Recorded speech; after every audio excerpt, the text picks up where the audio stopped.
What's up, YouTube? Back at it again with another video. Here showing you my process of a sniper beam hairline. This is my process of what I do when I'm lining up the hairline. He already got a haircut, so I'll fade all the way around. You'll see it as the video goes on. But first thing first, I made my lever halfway with a 1 guard, and I go down with the grain of the hair, just so I won't have to take it out so hard because the hair is kind of thick. I do that so I can also check the pattern, the way the hair grows in the front hairline. Everybody's front hairline grows straight down, so I start off with the lever halfway, and then once I know the hair pattern is going in the way I need to cut it, then I'll close it all the way. Try not to keep too many light spots. Definitely.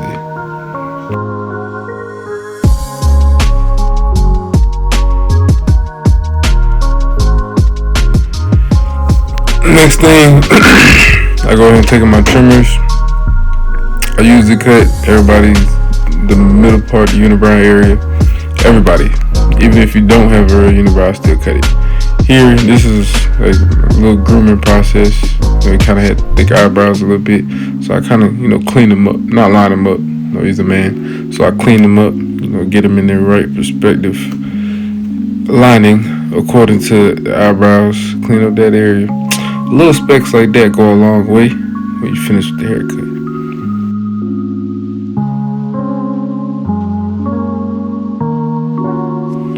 Here I'm prepping the hair to be used for a hot towel, so I can lay the hairs down in the front of the head and make it softer while I'm cutting. So I'm just prepping it. The product I'm using right now is called the Flex Foam product. Probably one of the best foam products out right now. It has over like 100 natural minerals and all that stuff. No crazy additives or anything, but man, it's real good, real rich. It revitalizes the skin and everything. Y'all go check that out. I'll put that in the link below. Here, I put the hot towel on here. Excuse my hot towel. It's kind of small, but we still got the job done. Make sure the nose area is out and open so the client can breathe, at least. So get on here, make sure the hot towel covers the whole face as the product is cleansing and locking into the pores.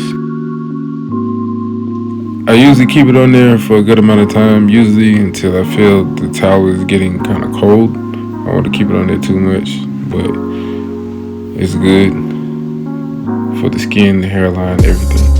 So I use one side to clean it up, and one side is still holding down the heat. So I want to open up all these pores. Other side too, do that, clean up the face. I'll do both, get up under the neck. A lot of people don't clean up under their neck though, but he was clean though, definitely. But definitely clean up under their neck, for sure. Now that I've prepped the hairline, I go to my next step. I use this holding spray, got to be glued. I seen this from other barbers that they use it. If you know any other holding spray that is good, I would love to try it out. I'm always open to trying anything out, new things out. So here, after I spray it, boom, boom, boom, brushing everything down, make sure it's getting lined up and ready for this slice.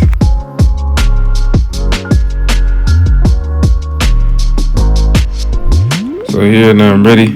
Pull out my skeletal and these trimmers. I'll start off in the middle of the head. I make a line a little bit going to the right, but I always start off first going to the left. I'm just always comfortable with going to the left. Many other barbers have different other process of doing it, but that's how I do it. I do a contour to the head. In the easiest way, there are bone placements in your head that'll help you guideline the hairline. So there's a bone placement from the middle of the forehead into this little round part. If you actually look at the forehead and do it. I have switched over to my other handy trimmers. These are like my Deep 2 blade that's cut a little bit sharper for his texture of hair. With the vertical bars too, there's also very important. You can't see it right here, but there's a bone right there in the area that'll help you guide line that vertical bar so you won't push it back. Test it out, or even on yourself, that you'll know that there's a bone right there that your hairline is supposed to be on. It's usually typical lined up towards like the ending of your eyebrows. Some people's eyebrows, their hairline may not go all the way to the end, but it's generally in the area, just to help y'all out. But here I'm just fine tuning that first side so I can get it locked in. And then I move over to the right, rinse and repeat, copy and paste, however you want to call it. I'm just gonna go ahead and get this line up sharp, slice, beam. As I'm working towards the right side, kind of angle the client's head towards me, so I'm looking at it directly so I can get a good, nice, sharp line onto it.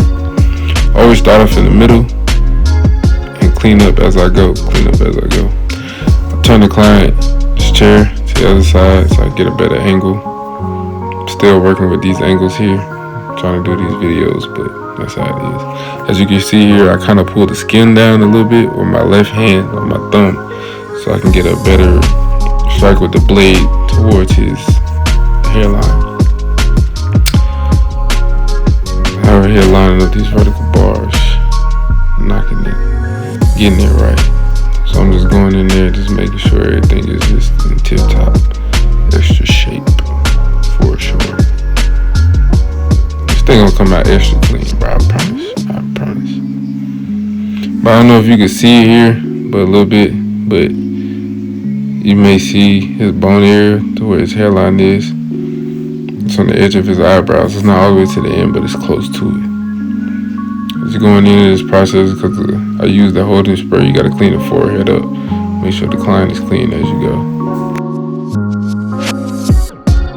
Can't lie though, bro. That's a clean bald fade. I know you probably checked that out on the last video. It's a clean bald fade. I went back, I seen this area wasn't really cut down as well I wanted to. Cause I kept on hitting the area and I knew that something wasn't right. So I went back, knocked it down a little bit more. And a lot of times too, man, when y'all doing these bald fades, drop fades, or whatever it is, try to save some of the hair though in the front hairline so it can be dark, more natural look as well. So as you can see, naturally it is ready, prepped, sliced, A1, and it's ready for enhancement. I still use the same flow product. This black and brown enhancement. This one here, it stays on a client a little bit longer. This is no wash. Again, you can go on this person's page and order this product. Probably one of the best sprays it is. This process I do here, I lift the hair up so when I put the enhancement on there, it lays on the skin more than just the hair. So it gives it probably like a day or two to last a little bit longer, but it also gives it a more natural look. Put the product into this airbrush gun and I start applying it. As you can see, I'm moving the gun up and down because I'm not just trying to spray it. I'm trying to get it more so on the card too. Shouts out to Tune 45 though for this enhancement card as well. I just try to get it on there lightly, not too dark. Just get it on there to a way that it changes, it enhances the hairline just a little bit. I use this method on the vertical bars. I don't want the spray to go into the fade too much. I'm still trying to keep it as natural as possible. Angling the client's head so I can use the spray as well as needed. And I rinse and repeat again as I do to one side to the other. And man, y'all see this finished product, it's going to be A1 gelato. Do the same thing, turn the client's chair to the other side. Definitely got to make sure everything is aligned correctly.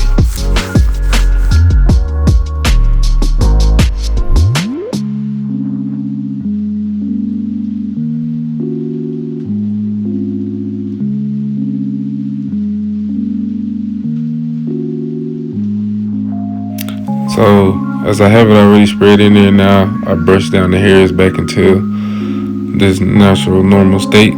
Brush it down in there and get it back all the natural form. As you can see, it enhanced it a little bit and it kept things good. Pull out my trimmers to clean things up, go back in there, line it up, Make sure everything is getting sharp. We're not done yet either. We're gonna add a little bit of extra flavor to it, you feel me? Just stay tuned. I'm using my offhand as well, because typically barbers may notice that clients' heads still move, even with or without them talking. You still have to, I'm still using my offhand to make sure the hair is still, so I can go in and clean up what I need to clean up and make sure this lineup is nice. Man, this cut already coming out good. A1 gelato, definitely. I don't know if you can see it very well, but I am hitting that bone area that I was talking about. That's congruent to his hairline. Just go ahead and make everything easier and just sharpen it up. Go back in here, I see a couple of places that I can just make better. So I'll go in there and just do my thing, make sure everything is clean.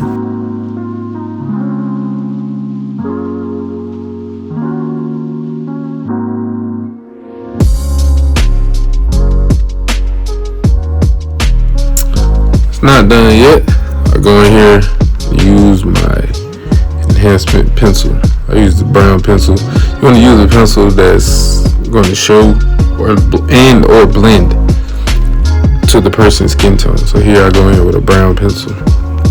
Typically you don't want to make this pencil a point. You want to have like a nice little shaded soft side, so you can just put it on there and then it can just blend in normally. So I don't go in there like I'm on a colored paper. I just go in there lightly, put it in there and make sure it's shaped and nice and colored towards the hairline. But I'm about to show y'all how y'all blend this thing though. So then you go in here with your trimmers again. So now I'm not typically lining up the hairline, I'm erasing it. So I'm starting from the top and I'm pulling the blade down and back into the hairline. So I'm really just going in and just gradually erasing. This is also like another fade, essentially fading in this colored pencil. Don't want to push the hairline back, you don't want to do anything. You just want to put the pencil on there just so it can get ready for the last blend process.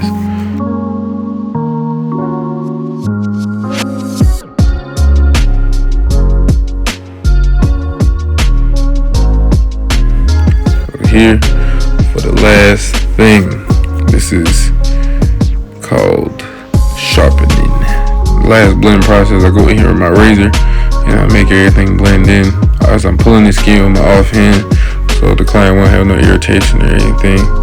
I'm going in there, erasing up everything, starting from the bottom of where the color pencil is ending, all the way back into the hairline. And I'm just making everything sharp, super sharp. And you can still see in the video, man, this hairline is actually really A1 good, man. Like, it kind of still looks natural as you're looking at it from this angle, because you can still see his skin a little bit. So it ain't blacked out, it's just a little tinted, you feel me? But yeah, this is the finished product. Thank y'all for tuning in and watching this video. Definitely like and comment, share, subscribe. That motherfucker is glass. You heard me?